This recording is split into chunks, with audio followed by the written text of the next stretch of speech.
మేము ఎన్నికల్లో చాలా స్పష్టంగా చెప్పాం.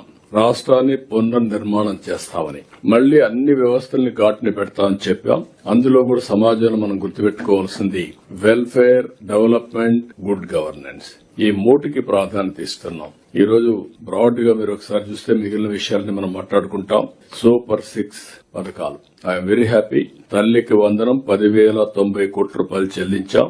67,27,000 మందికి విద్యార్థులకు సహాయం చేశాం. చెప్పిన మాట ప్రకారం ఎంతమంది పిల్లలుంటే ఆ తల్లికి 15,000 చొప్పున చెల్లిస్తామని చెప్పి మాట నిలబెట్టుకున్నాం.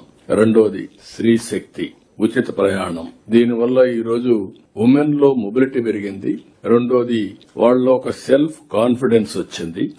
దగ్గర 4,29,00,000 ప్రయాణాలు చేశారు. ఇది ఎక్స్ట్రాడినరీ పర్ఫార్మెన్స్. దీనికి కూడా ఆర్టీసీ వండర్ఫుల్ వర్క్ చేశారు. ఉండే బస్సులతోనే ఆక్యుపెన్సీ పెంచి చాలా బాగా పనిచేస్తున్నారు. అన్నదాత సుఖీభవ 46 లక్షల మంది రైతులకి 6,310 కోట్ల రూపాయలు. ఈ రోజు రాయలసీమ ఒక హార్టికల్చర్ హబ్ గా తయారు చేస్తున్నాం. ఆంధ్ర మొత్తం అక్వాకల్చర్ మీద ఫోకస్ పెట్టాం. రైతులు గాని స్టూడెంట్స్ గాని ఎవరైనా ఆత్మహత్య చేసుకుంటే ఆ ఆత్మహత్య కలిగిన కారణాలన్నీ ఆడిట్ చేయమన్నాం. ఆడిట్ చేసి ఏ విధంగా మోటివేట్ చేయాలి, కరెక్ట్ మెజర్స్ ఏం తీసుకోవాలి, ఎక్కడ తప్పులుంటే ఏ విధంగా మనం దాన్ని పాలసీ ద్వారా కరెక్ట్ మెజర్స్ తీసుకోవాలో దానికి కూడా ముందుకు పోతున్నాం. ఇంకో పక్క దీపం 2 ఏడాదికి 3 సిలిండర్లు చెప్పాం. ఇప్పటికి 2 కోట్ల సిలిండర్ల పైగా ఇచ్చాం. ఇంకొక పక్కన ఎన్టీఆర్ భరోసా ఎవ్రీ మంత్ మొదటి తారీఖున మనందరం కూడా ఏదైతే పేదల సేవలో కార్యక్రమం పెట్టి వెళ్తూ వచ్చాం.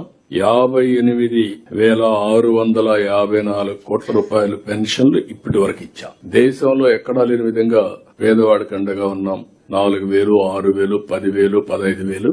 రెండో విషయం కూడా చర్చలు జరుగుతున్నాయి. వెల్ఫేర్ అనేది అవసరమని, సమాజంలో ఆర్థిక అసమానతలు తగ్గించాలంటే, మెరుగైన జీవన ప్రమాణాలు ఉండాలంటే మనం ఇది తప్పదు, చేయాల్సిన అవసరం ఉంది.